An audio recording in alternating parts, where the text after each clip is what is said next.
আসসালামু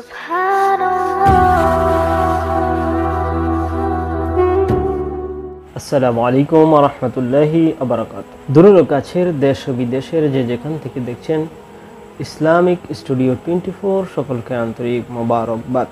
আজকের আলোচনার বিষয় হচ্ছে তীব্র গরম নিয়ে রাসূল পাক সাল্লাল্লাহু আলাইহি ওয়াসাল্লাম কি বলেছেন। আমরা দেখতে পাই বর্তমানে সারা দেশে তীব্র গরম প্রবাহিত রয়েছে।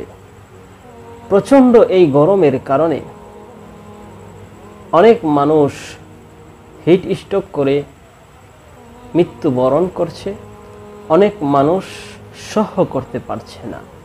এই গরম কোত্থেকে আসলো, কেনই বা এত গরম আল্লাহ তাআলা দুনিয়ার জমিনে প্রেরণ করলেন?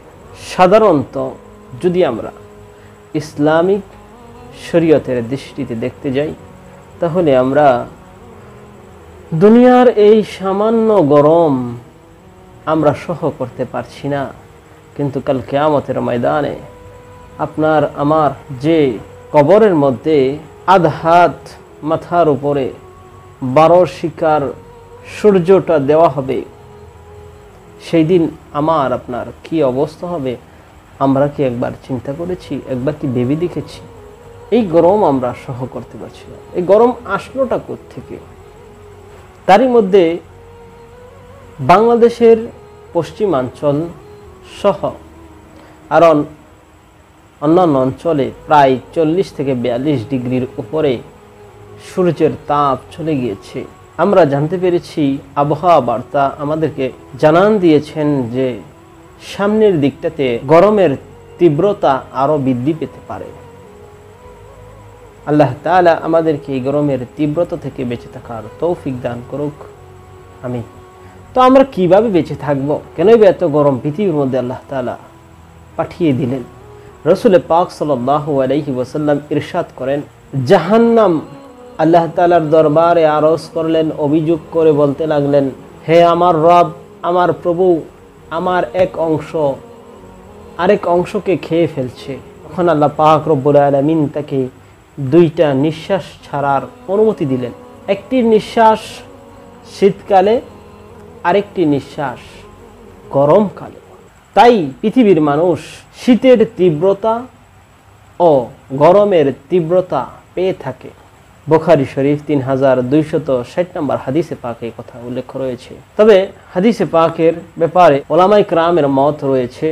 তিনারা বলতেছেন, হাদিসের প্রকৃত অর্থ নয়, বরং রূপক অর্থ নিতে হবে। আবার যারা স্কলারশিপ উচ্চমানের ওলামায়ে কেরাম রয়েছেন, তারা বলছেন জাহান্নাম ও সূর্যের মধ্যে সূক্ষ্ম সংযোগ সম্পর্ক সৃষ্টি করে রেখেছেন মহান আল্লাহ তাআলা। সেই অনুযায়ী জাহান্নাম থেকেই সূর্য তাপ উত্তাপ গ্রহণ করে, আর সেই সূর্য তাপ বিকরণের যন্ত্রের মতো কাজ করে। তাই সূর্যের দূরত্ব অনুপাতে পৃথিবীর বিভিন্ন জায়গায় শীতকাল অথবা গ্রীষ্মকাল হয়ে থাকে। তাই গরমের ব্যাপারে হযরত আবু যার গিফারি রাদিয়াল্লাহু তাআলা বলেন, এক সফরের মধ্যে আমরা রাসূল পাক সাল্লাল্লাহু আলাইহি সাল্লাম আর সঙ্গী ছিলাম। এক সময় মুয়াজ্জিন জোহরের নামাজের আযান দিতে চাইল। তখন রাসূল পাক সাল্লাল্লাহু আলাইহি সাল্লাম বলেন, গরম কমতে দাও। কিছুক্ষণ পর মুয়াজ্জিন আবার যখন আযান দিতে চাইল, তখন রাসূল পাক সাল্লাল্লাহু আলাইহি সাল্লাম আবার পুনরায় বললেন, গরম কমতে দাও। এভাবে নবীজি সাল্লাল্লাহু আলাইহি সাল্লাম এত দেরি করলেন, নামাজের জন্য এত দেরি করলেন, যেন আমরা টিলাগুলোর ছায়া দেখতে পেলাম। তখন রাসূল পাক সাল্লাল্লাহু আলাইহি সাল্লাম ইরশাদ করেন, গরমের তীব্রতা জাহান্নাম থেকে আসে।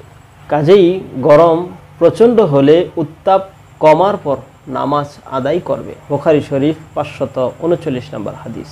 এই হাদিসে পাক থেকে আমরা বুঝতে পারলাম যে রাসূল পাক সাল্লাল্লাহু আলাইহি ওয়াসাল্লাম ইরশাদ করে দিয়েছেন এক হাদিসে পাকের মধ্যে, গরম জাহান্নাম থেকে আসে। এই হাদিসে পাকের ভাষায় যে এই আল্লাহ তাআলা আমাদেরকে দুনিয়ার মধ্যে দিয়েছেন জাহান্নামের একটা মাত্র আবাস, একটা মাত্র বাতাস, জাহান্নামের একটা নিঃশ্বাস মাত্র দুনিয়াতে আসছে। সেই যদি জাহান্নামের 70 ভাগ আমরা আগুনের তীব্রতাকে 70 ভাগ হয়, সেখান থেকে 1 ভাগ দুনিয়ায় দিয়েছে বাকি 69 ভাগ তো জাহান্নামে রয়ে গিয়েছে, দুনিয়ার 1 ভাগ আমরা সহ করতে পারছি না। যাই হোক, আল্লাহ তাআলা আমাদেরকে জাহান্নামের এই তীব্র গরম থেকে বাঁচার তৌফিক দান করুক। তো কিভাবে বাঁচবো? বাঁচতে হলে অপর এক হাদিসে পাক এসেছে, আল্লাহ তাআলা দুনিয়ার মধ্যে যখন তীব্র গরম দিয়ে দিবে, তখন তোমরা বেশি বেশি করে নামাজ আদায় করো, অর্থাৎ সেজদা করো, বেশি বেশি করে সেজদা করো, নামাজ পড়ো। যত বেশি সেজদা দিবে তত আল্লাহ খুশি হবে। আল্লাহ খুশি হয়ে গেলে, বান্দার উপর রাজি খুশি যখন আল্লাহ হয়ে যাবেন, তখনই বান্দার উপর রহমত হবে, আর রহমতের বৃষ্টি বর্ষণ করবেন।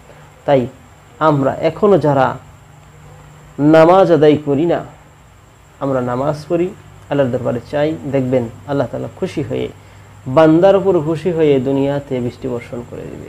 আল্লাহ তাআলা আমাদেরকে গরম থেকে বাঁচার তৌফিক দান করুক এবং বেশি বেশি আমল করার তৌফিক দান করুক। আমিন। আসসালামু আলাইকুম ওয়া রাহমাতুল্লাহি ওয়া বারাকাতুহু।